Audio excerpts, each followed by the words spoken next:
भक्तों राधे राधे। जय श्री कृष्णा। भक्तों 12 दिसंबर 2025 यानी शुक्रवार को पड़ रही हैं पौष महीने की अष्टमी तिथि। और भक्तों ये वह तिथि है जो पौष महीने में पड़ने वाली सबसे बड़ी तिथि है, क्योंकि ये शुक्रवार के दिन पड़ रही है जो बहुत ही खास है। और भक्तों आप सभी लोग जानते हो शुक्रवार का अगर सबसे बड़ा कोई उपाय है तो वो एक चुटकी काले तिल वाला उपाय है। तो भक्तों इस शुक्रवार के दिन आप लोगों को इस एक चुटकी काले तिल वाले उपाय को जरूर करना है। बहुत सारे लोग होंगे जिन लोगों ने इस उपाय को ना किया हो, मतलब पूरा साल निकल गया, उन्होंने किसी भी दिन काले तिल वाले उपाय को ना किया हो। पर भक्तों आपके पास एक आखिरी मौका बचा हुआ है जो कि 12 दिसंबर के दिन है। तो इस दिन आप लोगों को इस वाले उपाय को जरूर कर लेना है। भले ही आपने पूरे साल भर इस उपाय को ना किया हो, पर अगर आपने इस पौष महीने के शुक्रवार के दिन अगर इस वाले उपाय को कर लिया तो आपको इस उपाय को करने का वो फल मिलेगा जिसकी आपने कभी कल्पना भी नहीं करी होगी। इसीलिए आप लोग इस वाले उपाय को एक बार जरूर कर लेना है ताकि आप लोगों के हाथ से ये मौका ना जा सके और आपको इस उपाय को करने का फल मिल सके। भक्तों ये उपाय पूज्य पंडितों और गुरुओं ने अपनी अभी की ही शिव महापुराण, जो हमारे हिंदू धर्म के 18 प्रमुख पुराणों में से एक है, उसी महापुराण की कथा में बताया है, जिस उपाय को आज हम आपको बहुत अच्छे से समझाने वाले हैं। इस वीडियो को देखने के बाद इस उपाय को समझने के लिए आपको कोई और वीडियो को देखने की जरूरत नहीं पड़ेगी। तो चलिए भक्तों उपाय को शुरू करते हैं। देखिए ये इस पौष महीने शुक्रवार के दिन ये इतना खास होता है, इतना महत्वपूर्ण होता है। देखा गया है कभी कभी बड़े बड़े पूजा पाठ अनुष्ठान से जो मनोकामना पूर्ण नहीं होते, वह पौष महीने के शुक्रवार के दिन एक छोटे से उपाय करने से ही आपकी मनोकामना पूर्ण हो जाती है। और बहुत सारे लोगों ने इस उपाय को किया भी है और उनको इस उपाय को करने का फल भी जरूर मिला है। अगर आप लोग भी इस उपाय को करना चाहते हैं तो आप इस उपाय को पहले अच्छे से समझ लेना, सुन लेना, उसके बाद करना। आपको इस उपाय का फल जरूर मिलेगा और इस उपाय को कर लेने से आपके घर में चाहे किसी भी प्रकार की दुख और समस्या क्यों ना चल रही हो, आपको उसका कारण भी नहीं पता है कि भाई ये समस्या किस कारण से चल रही है। उसका कुछ भी कारण हो सकता है, जैसे पितृदोष हो सकता है या किसी भी तरह का मंगल दोष भी हो सकता है। तो इस दिन आप लोगों को ये वाला उपाय कर लेना है। ये एक ऐसा उपाय है जिस उपाय को अगर किसी विशेष दिन पर किया जाए तो भाई उस विशेष दिन का जो है वह तो हमें मिलता ही मिलता है, पर हमने उस दिन पर इस काले तिल वाले उपाय को किया है तो हमें उससे भी बड़ा फल मिलता है और फल बहुत जल्दी मिलता है, क्योंकि आप इस उपाय को बहुत ही बड़े और विशेष दिन पर कर रहे हो। तो चलिए अब उपाय के बारे में बात करते हैं, लेकिन उससे पहले आप लोगों को ये जानना आवश्यक है कि आखिर ये उपाय किस समय करना है किसको करना है और कैसे करना है। तो चलिए हम आगे आपको वीडियो में एक एक करके बता देते हैं, लेकिन उससे पहले अगर आप लोग हमारे चैनल पर नए हैं तो हमारे चैनल को सब्सक्राइब कर लेना और इस वीडियो को लाइक करके कमेंट बॉक्स में श्री शिवाय नमस्तुभ्यम ओम नमः शिवाय जरूर टाइप कर देना। तो भक्तों इस एक चुटकी काले तिल वाले उपाय को हमें इस शुक्रवार के दिन कैसे करना है, किसको करना है, किस समय करना है और कहां पर करना है, ये सारे सवालों के जवाब आपको इस वीडियो में मिल जाएंगे। और जो ये वीडियो देखेगा भाई उसको एक चुटकी काले तिल वाला उपाय जरूर करना चाहिए, क्योंकि इस दिन काले तिल का भी बहुत ही बड़ा और विशेष महत्व होता है। और जब बात आ जाए एक चुटकी काले तिल की तो ये सोने पे सुहागा वाली बात हो जाती है और ये एक बहुत ही बड़ा उपाय हो जाता है शुक्रवार अष्टमी तिथि का। तो अब भक्तों इस काले वाले तिल उपाय को आखिर करना किसको है, सबसे पहले हम लोग वो बात जान लेते हैं। तो देखो घर की जो बड़ी माताएं बहनें होती हैं, उन माताओं बहनों में से कोई भी एक बड़ी माता बहन इस वाले उपाय को कर सकती है। और भक्तों अगर आप चाहे तो अपने घर में से सभी सदस्यों को भी इस उपाय को करवा सकते हैं। अगर किसी व्यक्ति की खुद की कोई मनोकामना है, खुद की कोई दुख और परेशानी है, जो कि वो अपने लिए ही करना चाहता है। इस वाले उपाय को तो वो खुद अपने लिए भी कर सकता है।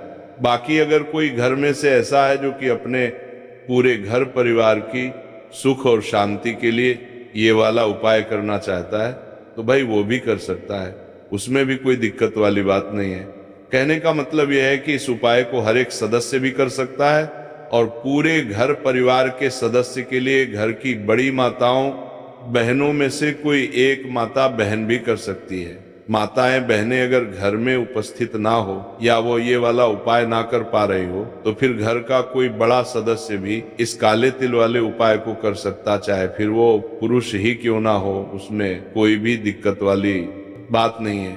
अब भक्तों, इस एक छुटकी काले तिल वाले उपाय को हमें करना कहाँ पर है? इसे हमें तुलसी के क्यारे के पास में जाकर करना है। बहुत सारे लोग प्रश्न करते हैं हर एक उपाय को करते समय, क्या हम इस उपाय को घर पर या मंदिर में कर सकते हैं? देखो, तो इस वाले उपाय को आप घर ही करोगे तो अच्छा रहेगा।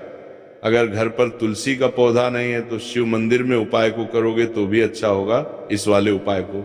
उसके बाद में भक्तों जो अगला प्रश्न निकल कर आता है वो ये आता है इस उपाय को लेकर कि आखिर इस उपाय को हमें किस समय करना है, सुबह के समय करना है कि शाम के समय करना है?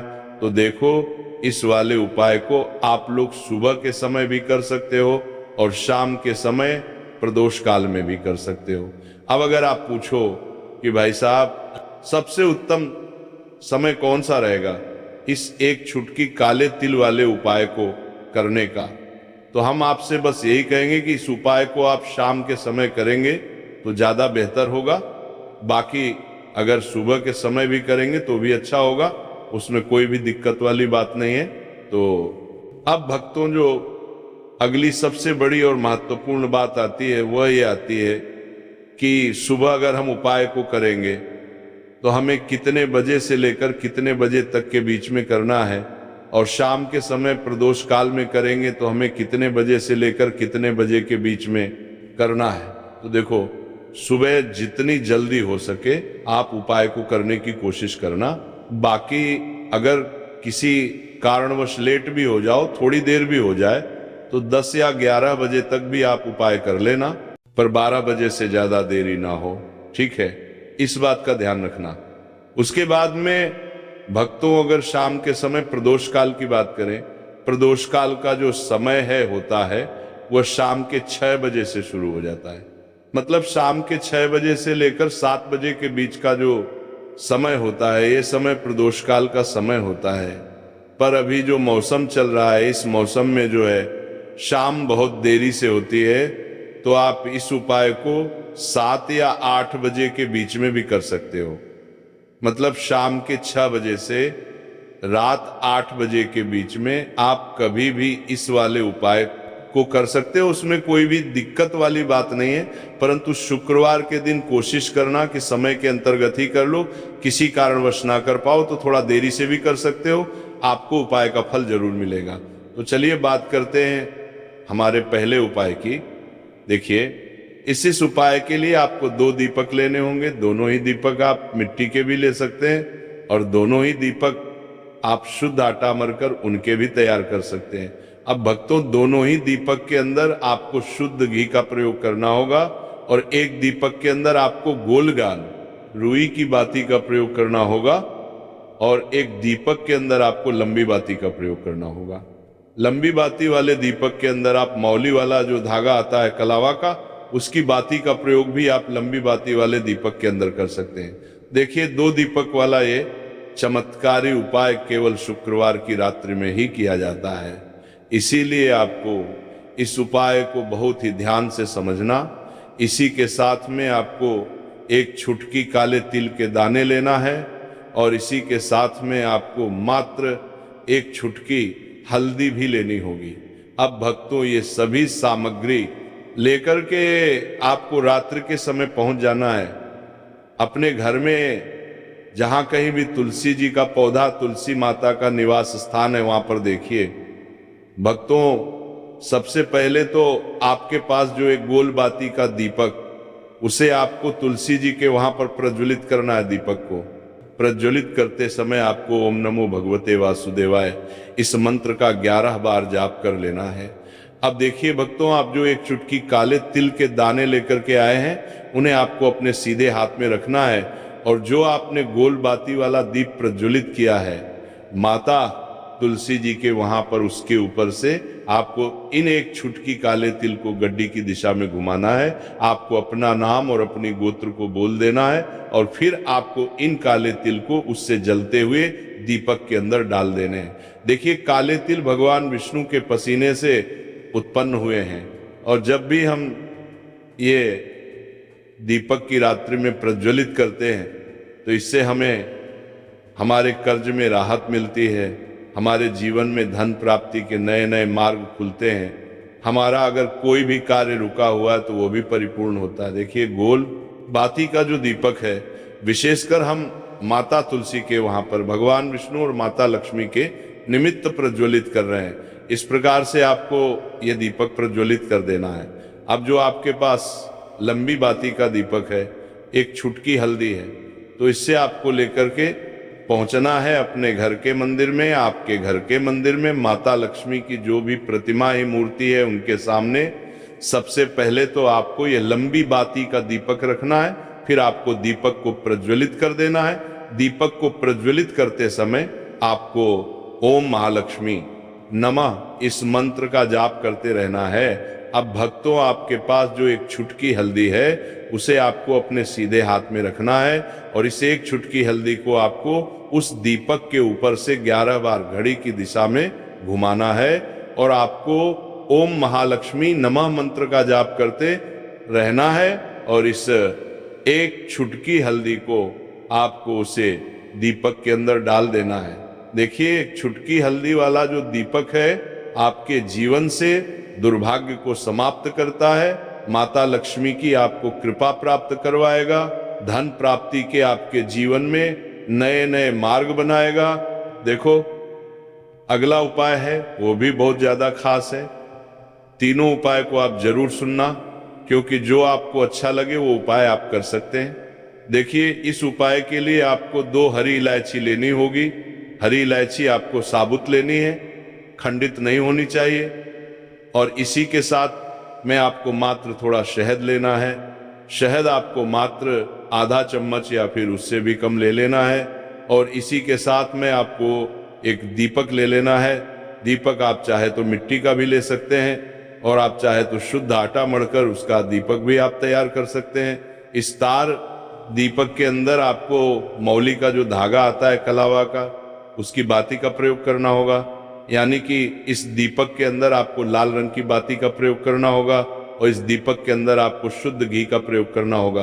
अब ये सारी सामग्री लेकर के आपको अपने घर में जो भी मंदिर है वहां पर पहुंच जाना है, और आपको माता लक्ष्मी के किसी भी स्वरूप के सामने बैठ जाना है। अगर माता लक्ष्मी की फोटो है, माता लक्ष्मी की प्रतिमा है, तो उनके सामने आपको बैठ जाना है। अगर माता पार्वती की प्रतिमा है तो उनके सामने आपको बैठ जाना है, यानी कि किसी भी माता के स्वरूप के सामने आपको बैठ जाना है। अब देखिए, सबसे पहले तो आपको माता रानी के सामने थोड़ी सी चावल की ढेरी बना देनी है, यानी कि थोड़ी सी अक्षत के दाने आपको माता रानी के सामने रखना है। उसके बाद आप जो एक दीपक लेकर के गए हैं, उस दीपक को आपको उन्हीं चावल के दानों के ऊपर रख देना है, और फिर इस दीपक को आपको माता रानी के सामने प्रज्वलित कर देना है। देखें, इस दीपक को प्रज्वलित करते समय आपको ओम महालक्ष्मी नमः इस मंत्र का लगातार जाप करते रहना है। दीपक को प्रज्वलित करने के बाद आप जो 2 हरी इलायची लेकर के गए हैं, उसमें से एक हरी इलायची को तो आपको उसी दीपक के अंदर डाल देनी है, और वहीं पर आपको कम से कम 21 बार ओम महालक्ष्मी नमः इस मंत्र का जाप कर लेना है। अब आपके पास जो शहद है और एक हरीची है, उसे सीधे आपको लेकर के पहुंच जाना है। भगवान शिव के मंदिर में पूज्य गुरु जी ने बताया है कि ये उपाय आपको सिर्फ और सिर्फ शाम के समय ही करना होगा। शाम को जब भी सूर्यास्त का समय होता है तो उस समय आपको ये उपाय करना है। लेकिन सबसे पहले तो आपके पास जो एक हरी इलायची है उसे आपको उस शहद के अंदर अच्छे से डुबो देना है, यानी कि शहद का लेपन उसे हरी इलायची के ऊपर चारों तरफ आपको कर देना है। अब ये जो शहद से युक्त हरी इलायची है, इसे आपको भगवान शिव के शिवलिंग पर अर्पित कर देनी है और आपको वह श्री शिवाय नमस्तुभयम इस मंत्र का लगातार जाप करते रहना है। फिर इसके बाद आपको 1 लोटा जल भी अपने साथ लेकर के जाना, तो ये 1 लोटा जल भी आपको धीरे धीरे शिवलिंग पर समर्पित कर देना है और आपको श्री शिवाय नमस्तुभयम इस मंत्र का जाप करते रहना है। फिर इसके बाद आपको अपने घर आ जाना है। इस प्रकार से आपको ये उपाय कर लेना है। तो चलिए भक्तों, जान लेते हैं पूज्य पंडितों और गुरुओं द्वारा बताए गए दूसरे उपाय के बारे में। देखिए, इस उपाय के लिए आपको लेना है 11 चावल के दाने। गुरुजी ने कहा है चावल के दाने खंडित नहीं लेने हैं, बिल्कुल साबुत होने चाहिए। उसके साथ में आपको लेना है 1 बेलपत्र। बेलपत्र का भी एक नियम है, अगर आपके पास बेलपत्र नहीं है तो आप शिवलिंग से उठाकर उसको पुनः शुद्ध जल से धोकर इस्तेमाल कर सकते हैं। इस प्रकार आपको बेलपत्र लेना है। इसके बाद आपको 1 लोटा जल लेना है।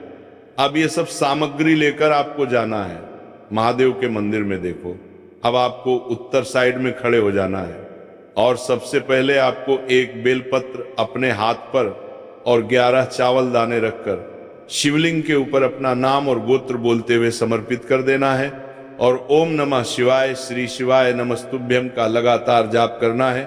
अब आपको जो 1 लोटा जल साथ में लेकर आए थे, उसे धीरे धीरे बेलपत्र और चावल दाने के ठीक ऊपर आपको समर्पित करते जाना है और शिव पुराण के मूल मंत्र श्री शिवाय नमस्तुभ्यम का 11 बार जाप करना है और अपनी मनोकामना बोलते जाना है। देखो, बस छोटा सा उपाय करना है, देखना एक दिन आपके सब काम बनने लग जाएंगे। गुरुजी का बहुत ही विशेष उपाय है। इस वीडियो में हमने आपको 2 से 3 महा उपाय आपको बताए हैं जो आपको शुक्रवार के दिन करने हैं। अगर आपके मन में उपाय से जुड़ा कोई भी सवाल है तो हमें कमेंट बॉक्स में पूछ सकते हैं। उपाय करते समय कोई भी गलती नहीं करनी है।